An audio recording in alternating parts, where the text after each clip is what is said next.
रात का सन्नाटा चारों ओर फैला हुआ था। ट्रक हाईवे पूरा सुनसान था। चारों ओर ठंड से हाड़ कपा देने वाली ठंड चल रही थी। हाईवे के चारों ओर घना जंगल था। उसी हाईवे पर एक मर्सिडीज दौड़ रही थी। उसमें 3 लोग सवार थे, राहुल, निधि और उनकी 10 साल की बेटी तानिया। राहुल अपने दोस्त सैफ के घर ईद की पार्टी में शामिल होने के लिए गया था और पार्टी करके घर लौट रहा था। निधि ने मुस्कुराकर ड्राइव करते हुए राहुल से कहा, कुछ भी कहो राहुल, आज तो ईद की पार्टी में मजा आ गया। हाँ, मेरा दोस्त बहुत ही बिंदास और हंसी मजाक करने वाला व्यक्ति है। मैंने देखा उसके घर पर शहर की एक से एक बड़ी हस्ती थी, मगर फिर भी वो उन सबको इग्नोर करके हमें इम्पोर्टेंस दे रहा था। हाँ, देगा क्यों नहीं, आखिर मेरा दोस्त जो है। सच में राहुल, अमेरिका से इंडिया लौटकर बहुत अच्छा फील हो रहा है। वैसे तुम्हारा दोस्त सचिन अभी तक नहीं आया अमेरिका से?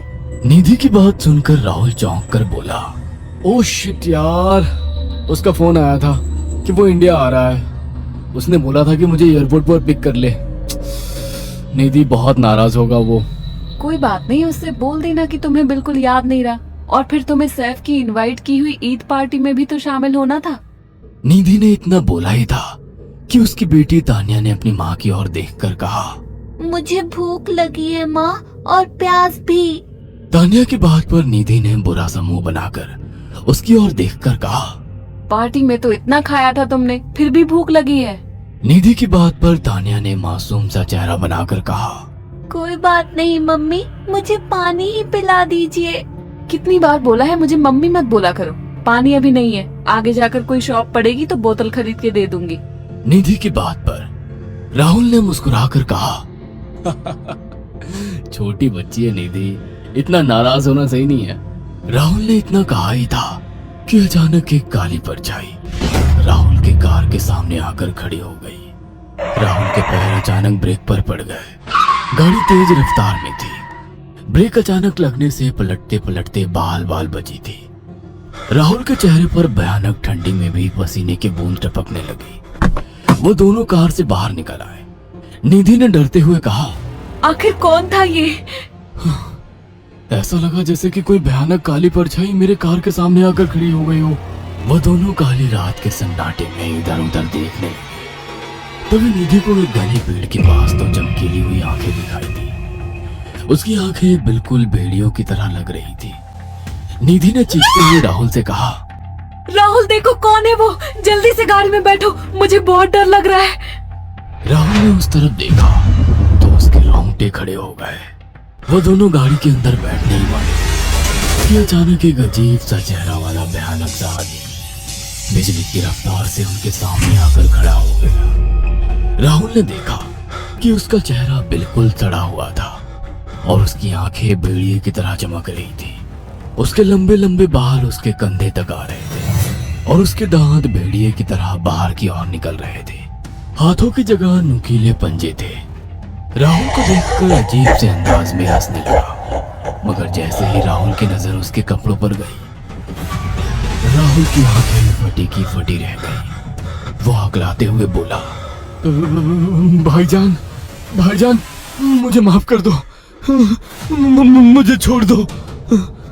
राहुल ने इतना कहा ही था कि अचानक उस अजीब से देखने वाले भयानक आदमी ने अपने पंजों से राहुल की गर्दन कसकर पकड़ ली और एक ही सेकंड में उखाड़ कर जमीन पर फेंक दी। राहुल के धड़ से लाल रंग का खून का फुहारा फूट पड़ा। इस भयानक मंजर को देखकर निधि के गले से एक जोरदार चीख निकल गई। निधि इससे पहले भागती कि अचानक उस भयानक दिखने वाले आदमी ने निधि को पकड़ लिया और अपने नुकीले पंजे उसके पेट में गड़ा दिए और उसकी अतड़ियां बाहर निकाल दी। निधि की एक दिल दहला देने वाली चीख सन्नाटे को चीर गई। अचानक हवा का एक बवंडर उठा और वो भयानक सा दिखने वाला व्यक्ति देखते ही देखते बवंडर के साथ गायब हो गया। तानिया ने डरते डरते निधि के मोबाइल से पुलिस और सैफ को बुला लिया और कुछ ही देर में वहां चारों ओर पुलिस की गाड़ियां थी। पुलिस ने राहुल के दोनों दोस्त सैफ और सचिन को वहीं बुला लिया। इंस्पेक्टर अर्जुन ने दोनों से कहा, मैंने ऐसी हत्याएं अपने करियर में कभी पहले नहीं देखी। ये काम तो ना किसी जानवर का लगता है ना ही किसी इंसान का।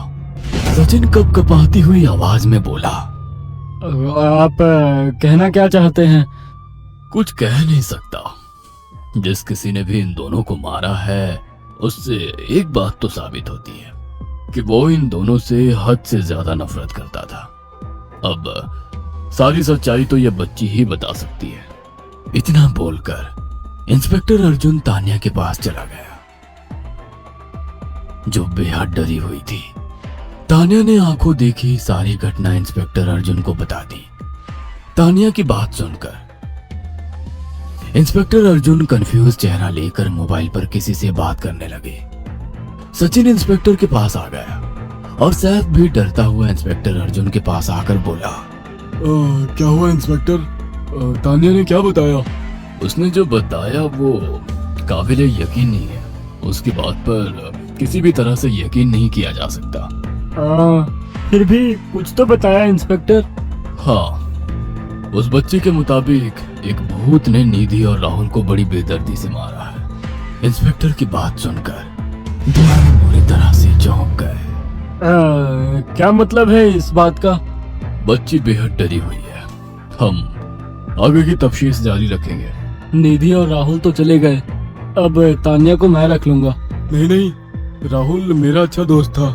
तान्या अब मेरे साथ रहेगी। देखिए, बच्ची के माँ बाप अब इस दुनिया में नहीं है और आप दोनों भी शादीशुदा हैं। मुझे नहीं लगता कि आप दोनों बच्ची की सही से देखभाल कर सकते हैं। मेरी कोई औलाद नहीं है। मैंने अपनी पत्नी को फोन कर दिया है, वो भी IPS ऑफिसर है। ये बच्ची आज से मेरे साथ रहेगी। उसका मासूम चेहरा मेरे दिल में उतर गया है। अब तुम दोनों जा सकते हो। पूछताछ के लिए मैं जब भी तुम्हें बुलाऊं तुम दोनों आ जाना। इंस्पेक्टर ने ये बात बोली ही थी कि अचानक वहां पर मौसम बदल गया। चारों ओर काली घटाएं छा गई और एक भयानक बवंडर उठा और देखते ही देखते सब पुलिस वालों के सामने वो भयानक चेहरे वाला आकार सबके सामने खड़ा हो गया। उसको देखकर सबके रोंगटे खड़े हो गए। देखते ही देखते उसने अपने भयानक पंजे सैफ की आंखों में डालकर उसकी आंखें निकाल ली। सैफ ने चीखते हुए वहीं दम तोड़ दिया। उस भयानक आदमी को देखकर सचिन उसके पैरों पर गिर गया। तुम तो भाईजान से कपड़े पहने हो। मैं समझ गया, तुम भाईजान हो। मुझे माफ कर दो भाईजान, मुझे यहाँ से जाने दो। मैंने कुछ नहीं किया था। वो भयानक चेहरे वाला गुर्राते हुए बोला, बता इन सबको कि ये सब इतनी भयानक मौत क्यों मरे। सचिन दौड़ता हुआ इंस्पेक्टर अर्जुन के पास गया और बोला, मैं जानता हूँ इसने इन तीनों को क्यों मारा। इसका नाम भाईजान था।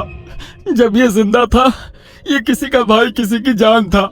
बहुत साल पहले ये हम सबका बहुत अच्छा गहरा दोस्त और बिजनेस पार्टनर था। ये सबकी बहुत मदद किया करता था। इसकी प्यारी सी बेटी थी तान्या, जो इस वक्त कार के अंदर बैठी हुई है। ये इसी की बेटी है। भाईजान अपने सारे पैसों से एक बहुत बड़ा हॉस्पिटल खोलना चाहता था, जिससे गरीबों का मुफ्त इलाज किया जा सके, मगर हम तीनों इसके लिए तैयार नहीं थे। हमारी नीयत उसकी दौलत पर खराब थी और एक दिन हम सब धोखे से ईद के दिन भाईजान को यहाँ ले आए और इसे मारकर फेंक दिया। तो फिर तुम सबने इसकी बेटी को क्यों जिंदा छोड़ दिया? हमें बाद में पता लगा कि भाईजान ने सारी जायदाद अपनी बेटी के नाम कर दी है, इसीलिए हमने भाईजान की पत्नी को भी मार दिया। और तान्या का तुम 18 साल की उम्र पूरी करने का इंतजार कर रहे थे ताकि सारी जायदाद अपने नाम करा सको और बाद में उसे भी ठिकाने लगा सको। इसी के लिए तुम दोनों इस मासूम बच्ची को अपने साथ रखने की जिद कर रहे थे। जी, आपने बिल्कुल सही कहा। हम तान्या को भी इसी जगह लाकर मार देते। सचिन की बात सुनकर इंस्पेक्टर अर्जुन की आंखों में खून उतर आया। इंस्पेक्टर अर्जुन के कुछ कहने से पहले ही भाईजान बिजली की रफ्तार से इंस्पेक्टर अर्जुन की आंखों के सामने से सचिन को पकड़कर ले गया और उसके शरीर के टुकड़े टुकड़े कर दिए और हवा में उठे एक तेज बवंडर के साथ गायब हो गया। सारी घटना इंस्पेक्टर अर्जुन की आंखों के सामने हुई थी। तान्या को इंस्पेक्टर अर्जुन और उसकी पत्नी ने अपनी बेटी की तरह पाला।